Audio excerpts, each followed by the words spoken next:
بسم اللہ الرحمن الرحیم۔ السلام علیکم دوستو، دنیا بھر کی خبروں میں آج آپ سنیں گے، لیکن اس سے پہلے اگر ہو سکے تو لائک اور سبسکرائب کا بٹن ضرور دبا لیں۔ شکریہ۔ اسٹیبلشمنٹ کے منہ کو لہو لگا ہوا ہے۔ پاکستان تحریک انصاف۔ ہمیں اسٹیبلشمنٹ سے نہیں لڑنا چاہیے۔ شیخ رشید احمد۔ امریکی صدر جو بائیڈن کے دورہ مشرق وسطیٰ کا آغاز ہو گیا۔ بھارت کے 2 طیاروں کی کراچی ایئرپورٹ پر لینڈنگ۔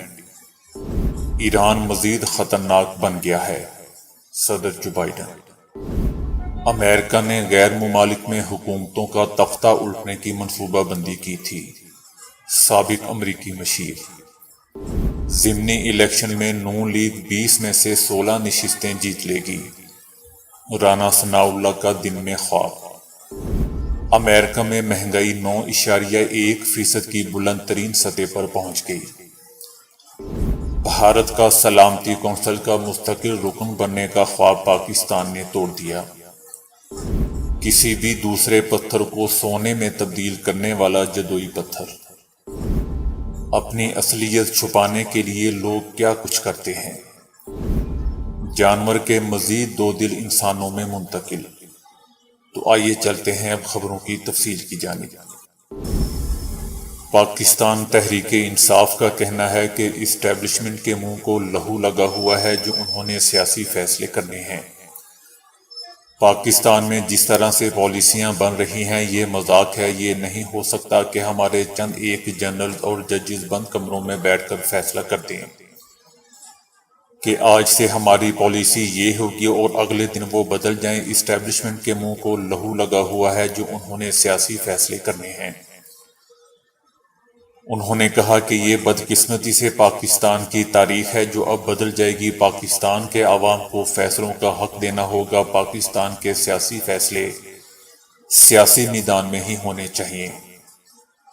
ججوں اور جنرلز نے ایک کیریئر چنا ہوا ہے اور اس کے وقار کے مطابق فیصلے ہونے چاہیے۔ یہ نہیں ہو سکتا کہ جج ہوں یا فوج میں کمیشن لیا ہوا ہو لیکن کرنی سیاست ہو۔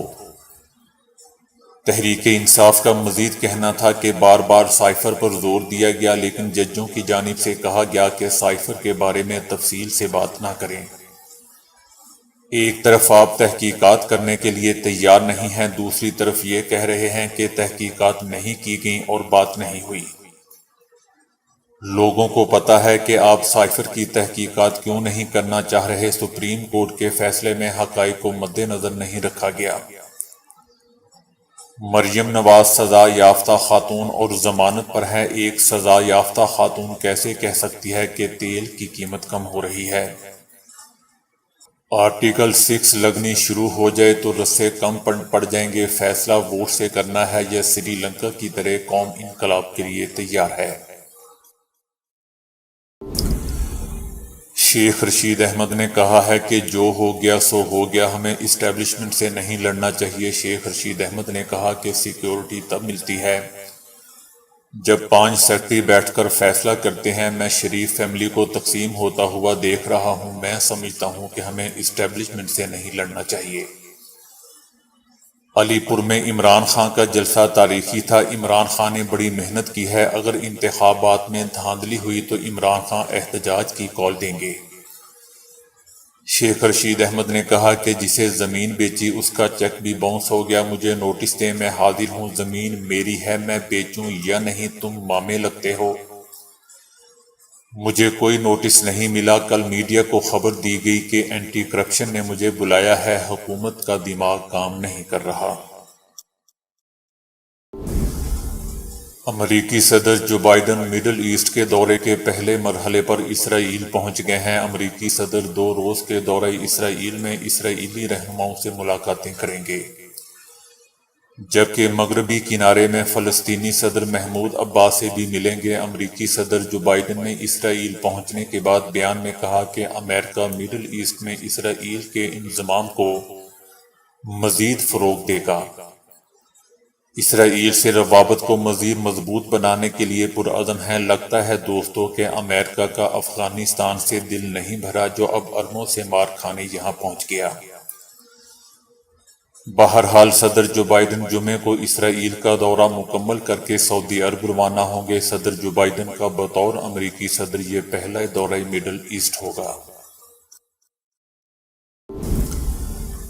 بھارت سے بحرین جانے والے 2 طیاروں کے کپتانوں نے ایئر ٹریفک کنٹرولر سے رابطہ کر کے کراچی ایئرپورٹ پر ٹیکنیکل لینڈنگ کی ہے۔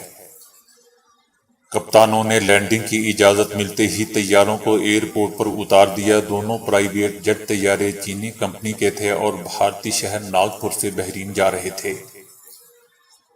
طیارے 12 جولائی کی شب 12 بجے کراچی ایئرپورٹ پر اترے اور ری فیولنگ کے بعد واپس بحرین کے لیے روانہ ہو گئے۔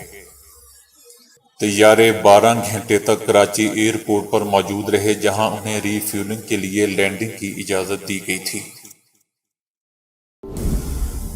امریکی صدر جو بائیڈن نے کہا ہے کہ ایران کو جوہری ہتھیاروں کے حصول سے روکنے کے لیے طاقت کا استعمال بھی کر سکتے ہیں۔ انہوں نے کہا کہ ایران کے انقلابی گارڈز بدستور تخریب کاروں کی فہرست میں رہیں گے، اور سابق صدر ٹرمپ نے ایران کے ساتھ معاہدہ ختم کر کے غلطی کی تھی، جس کی وجہ سے ایران مزید خطرناک بن گیا ہے۔ صدر جو بائیڈن نے کہا کہ ایران ماضی کے مقابلے میں اب جوہری ہتھیار حاصل کرنے کے بہت قریب ہے۔ ایران مزید خطرناک ہو چکا ہے۔ سابق امریکی مشیر قومی سلامتی جان بولٹن نے اعتراف کیا ہے کہ امریکہ نے غیر ممالک میں حکومتوں کا تختہ الٹنے کی منصوبہ بندی کی تھی۔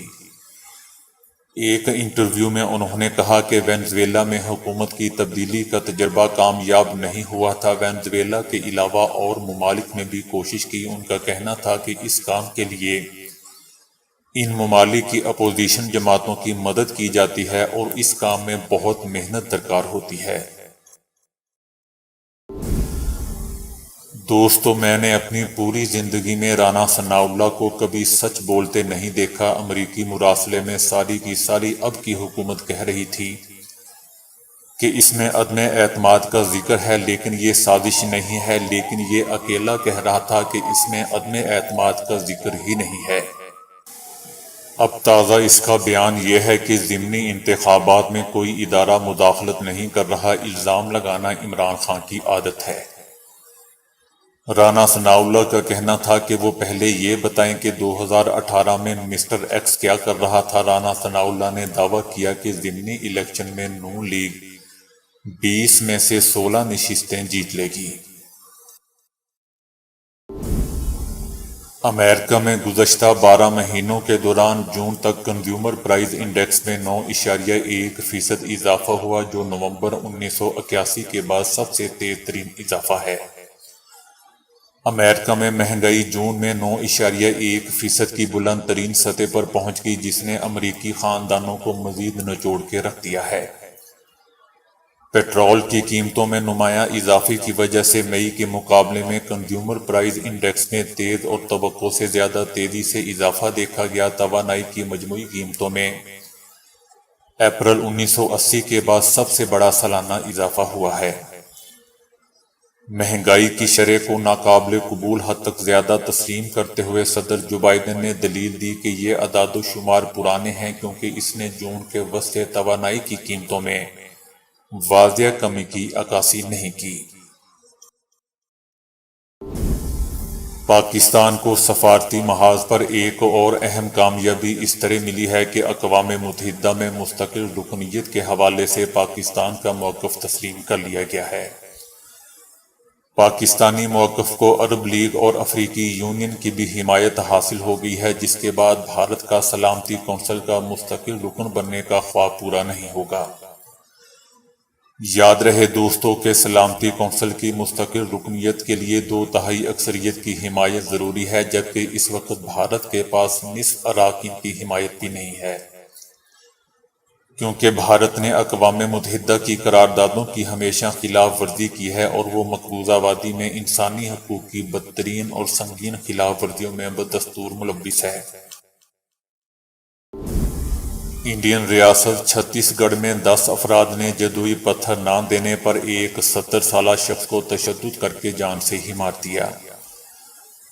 انڈین اخبار ہندوستان ٹائمز کے مطابق یہ واقعہ ریاست چھتیس گڑھ کے ضلع جنجگیر چمپا میں پیش آیا، جہاں 70 سالہ شخص نے ایک ایسا پتھر ملزمان کے حوالے کرنے سے انکار کر دیا جو ان کے مطابق جادوئی تھا اور کسی بھی دوسرے پتھر کو سونے میں تبدیل کرنے کی طاقت رکھتا تھا۔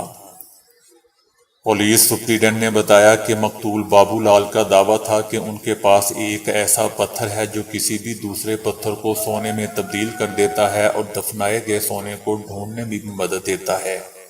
انہوں نے مزید بتایا کہ ایک عورت سمیت 10 افراد بابو لال کو گھر سے قریبی جنگل میں لے گئے اور انہیں رسی کے ذریعے ایک درخت سے باندھ کر پتھر کے بارے میں پوچھا، لیکن بابو لال نے انہیں تفصیل بتانے سے انکار کر دیا۔ 5 ملزمان بابو لال کے گھر پتھر تلاش کرنے دوبارہ گئے اور ان کے گھر کی زمین بھی کھود دی۔ پولیس افسر کا کہنا تھا کہ ملزمان نے بابو لال پر پھر تشدد کیا اور اسے مار کر جنگل میں ہی دفنا دیا۔ کچھ لوگ دوستوں پیسہ آنے کے بعد اپنی اصلیت چھپانے کی کوششوں میں بھی بے دریغ پیسہ خرچ کر دیتے ہیں۔ بعض اوقات خود کو طبقہ اشرافیہ میں شامل کرنے کے لیے ایسی حرکتیں بھی کر گزرتے ہیں کہ دیکھنے والوں کو ہنسی آ جائے۔ لیکن یہ کوئی آج کی کہانی نہیں ہے، بلکہ حضرت انسان اکثر ان کوششوں میں مشغول رہا ہے۔ لیکن تاریخ میں ایک موقع ایسا بھی آیا جب امریکیوں نے اس کام میں سب کو پیچھے چھوڑ دیا۔ 19ویں صدی کے آخر میں امریکی مالدار افراد نے تاج برطانیہ سے خطابات حاصل کرنے کے لیے اپنی بیٹیوں کی شادیاں برطانیہ کے ایسے امراء اور شہزادوں سے کرنا شروع کر دی تھی کہ جو مالی طور پر انتہائی کمزور ہو چکے تھے اور ان کے پلے صرف خاندان کا نام ہی باقی بچ گیا تھا۔ ان امریکی دلہنوں کو ڈالر پرنسز یعنی مالدار شہزادیاں کہا جاتا تھا۔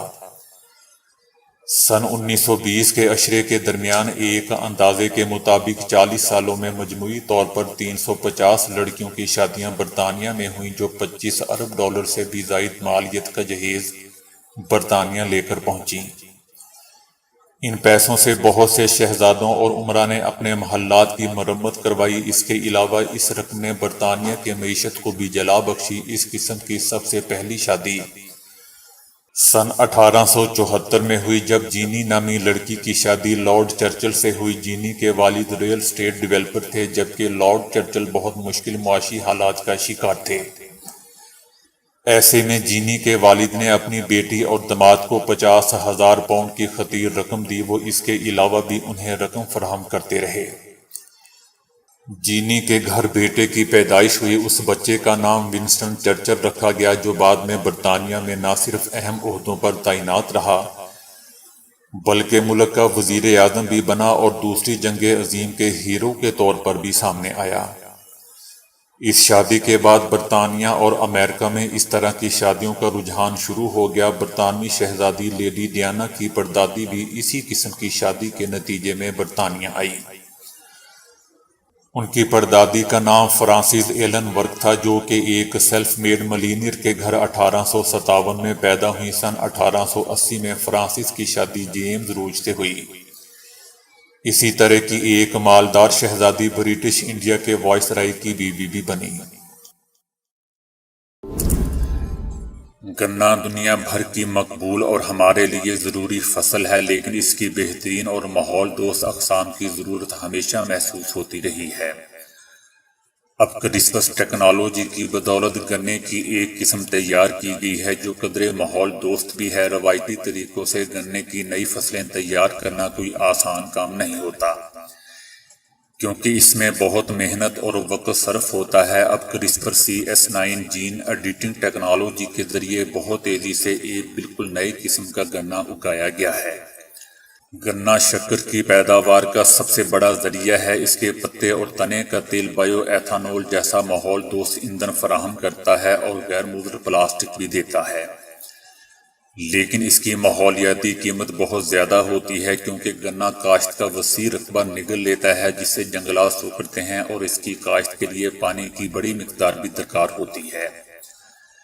گنے کی فصل اگنے کے بعد اس کے کچرے کو ٹھکانے لگانا ایک الگ مسئلہ ہوتا ہے۔ اب یونیورسٹی آف فلوریڈا کے شعبہ جینیات اور اسی شہر میں واقع DOE centre for advance bio products نے مشترکہ طور پر کچھ مخصوص جین تلاش کیے ہیں جس نے گنے کے پودے کے ظاہری خد و خال تبدیل کر دیے۔ پہلے مرحلے میں تو سائنسدانوں نے گنے میں ان جین کا سوئچ آف کر دیا جو ایک انزائم پر مشتمل تھے جس کی مدد سے پودا کلوروفل بناتا ہے، جس کی کمی سے پودا رنگت کھو دیتا ہے اور اس طرح اس کے پتے ہلکے سبز اور پیلے ہونے لگے۔ اس طرح ہلکا سبز گنا نائٹروجن فرٹیلائزر کا استعمال کم کرتا ہے لیکن فصل اور اس کی صحت پر کوئی اثر نہیں پڑتا۔ اس طرح ان پر کم دوا چھڑکنے کی ضرورت پیش آئی۔ ان دو کامیابیوں سے دنیا بھر کے کھیتوں میں ایسے گنے افزائش ہو سکیں گے جو کئی ماحولیاتی مسائل کو کم کریں گے اور ان کے معیار اور پیداوار پر کوئی منفی اثر نہیں ہوگا۔ دوستو، یہ تحقیق یا آرٹیکل جینوم ایڈٹ کے تازہ شمارے میں شائع ہوئی ہے۔ دنیا کی بلند ترین عمارت اور کئی ریکارڈ کا اعزاز رکھنے والی دبئی میں اب دنیا کا سب سے گہرا سوئمنگ پول بھی کھول دیا گیا ہے۔ دبئی میں دنیا کے سب سے گہرے سوئمنگ پول کا افتتاح کر دیا گیا ہے۔ Guinness book of world record نے 200 فٹ گہرائی رکھنے کے باعث اس کو دنیا کے سب سے گہرے سوئمنگ پول کے اعزاز سے نوازا ہے۔ اس سوئمنگ پول کی ساخت ایک سیپ کی طرح ہے جس کا مقصد موتی تلاش کرنے کی قدیم عرب روایات ہیں۔ اس کے 1 گھنٹے غوطہ خوری کی قیمت $140 ہوگی۔ یہ غوطہ خوری کا واحد مرکز ہے جہاں 60 میٹر یعنی تقریباً 200 فٹ گہرائی میں سوئمنگ کی جا سکتی ہے، جو کسی بھی پول سے 15 میٹر زیادہ گہرا ہے اور جس میں 6 اولمپک سائز کے سوئمنگ پولز کے حجم کے برابر 1,46,00,000 لیٹر تازہ پانی موجود رہتا ہے۔ اس پول کی ایک اور اہم بات اس کے نچلے حصے میں دیگر جسمانی سرگرمیوں جیسے ٹیبل ٹینس، موسیقی اور روشنی کا اہتمام کیا گیا ہے، جبکہ پول کی حفاظت کے لیے 50 سے زائد کیمرے بھی نصب کیے گئے ہیں۔ واضح رہے دوستوں کہ اس سے پہلے دنیا کے سب سے گہرے سوئمنگ پول کا اعزاز پولینڈ کے پاس تھا، جس کے شہر وارسا میں تعمیر کردہ سوئمنگ پول کی گہرائی 150 فٹ ہے۔ وہ دن جو تم پر چھا جائے گا اس کی کوئی تمہیں خبر ہے؟ کچھ چہرے کالے ہوں گے، ویران ہوں گے، پریشان ہوں گے، حیران ہوں گے، جو دہکتی ہوئی آگ کا شکار ہو جائیں گے، جنہیں کھولتا ہوا پانی پلایا جائے گا، جہاں کانٹے دار جھاڑیوں کے علاوہ کھانا نہیں ہوگا، جو نہ بھوک کو دور کرے گا نہ جسم کے کام آئے گا۔ اس دن کی تمہیں کوئی خبر ہے؟ کبھی تم نے اس کے بارے میں سوچا ہے، کبھی سنا ہے؟ میرے بندو، اس جہنم سے ڈر جاؤ جس کا ایندھن انسان اور پتھر ہے، جو چیختی ہے، چنگاڑتی ہے اور اللہ کی بارگاہ میں پکارتی ہے، اے اللہ میرے انگارے بڑے دہک گئے، میری گہرائیاں بڑی گہری ہو گئیں اور میری چٹانیں بڑی سرخ ہو گئیں۔ اے اللہ اپنے مجرموں کو میرے اندر ڈال دے کہ میں انہیں جلاؤں اور بسم کر دوں۔ دوستو، روزانہ یہ جہنم کی پکار انہیں پکارتی ہے۔ وسطی افغانستان میں پہاڑوں کے بیچ میں واقع ایک گاؤں پر تقریباً 25 سال سے طالبان کا کنٹرول ہے۔ اس کے ایک اہم طبی مرکز پر خواتین مردوں کے ساتھ کام کر رہی ہیں۔ صوبہ ورتک کا علاقہ تنگی سیدہ کبھی بھی افغانستان کی سابق حکومت کے مکمل کنٹرول میں نہیں رہا۔ تنگ سیدہ میں ایک کلینک ہے اور ڈاکٹر شریف شاہ اس کلینک کے بائی سرجن ہیں۔ ان کا کہنا تھا کہ ہمیں یہاں پر کام کرنا ہے، اگر ہم نہیں کریں گے تو خواتین مر جائیں گی۔ قریب کے گاؤں سے کلینک پہنچتے ہوئے کئی گھنٹے لگتے ہیں اور سردیوں میں جب برف باری کی وجہ سے سڑکیں بند ہو جاتی ہیں تو مریضوں کو اکثر خود اٹھا کر لے جانا پڑتا ہے۔ اس کلینک کے 28 عملے کے ارکان میں سے 7 خواتین ہیں۔ یہ خواتین اکثر مردوں کے شانہ بشانہ کام کرتی ہیں۔ طالبان کے محکمہ صحت کے انچارج کا کہنا تھا کہ جب ضروری ہو تو اسلامی قانون بھی اس کی اجازت دیتا ہے۔ جمیلہ جو تنگی سیدہ کی خاتون نرس ہیں، ان کا کہنا ہے کہ ان کو کبھی بھی یہاں کام کرنے میں کوئی مسئلہ نہیں ہوا، تاہم وہ جب بھی رات کے وقت ڈیوٹی کرتی ہیں تو ان کے ساتھ ایک محرم مرد ضرور ہوتا ہے۔ جب کوئی مرد نرس نہیں ہوتا اس وقت خاتون نرس ہی مرد مریضوں کی دیکھ بھال کرتی ہے، اسی طرح جب کوئی خاتون ڈاکٹر نہیں ہوتی تو مرد ڈاکٹر ہی خواتین کا علاج کرتے ہیں۔ ابھی تک تنگی سیدہ کے کلینک میں کوئی پردہ نہیں اور نرس جمیلہ مرد ساتھیوں کے ساتھ کھل کر بات چیت کرتی ہیں۔ گزشتہ دور حکومت کے زیر کنٹرول علاقوں میں بھی یہ توقع کی جاتی تھی کہ خواتین کے لیے خواتین ڈاکٹر اور مردوں کے لیے مرد ڈاکٹر ہوں۔ جمیلہ کو تنخواہ کی ادائیگی سے متعلق تشویش ہے۔ ان کا کہنا ہے کہ آیا ان کو تنخواہ دی جائے گی یا نہیں، ملک کا نظام صحت تباہی کے دہانے پر ہے۔ طالبان کے کنٹرول کے بعد مغربی ممالک نے امداد روک دی ہے، جبکہ سرکاری طبی اداروں میں عملے کو کئی مہینوں سے تنخواہیں بھی نہیں ملی ہیں۔ تو دوستو ابھی کے لیے اتنا ہی۔ ویڈیو کو لائک اور شیئر کرنے کا بہت بہت شکریہ۔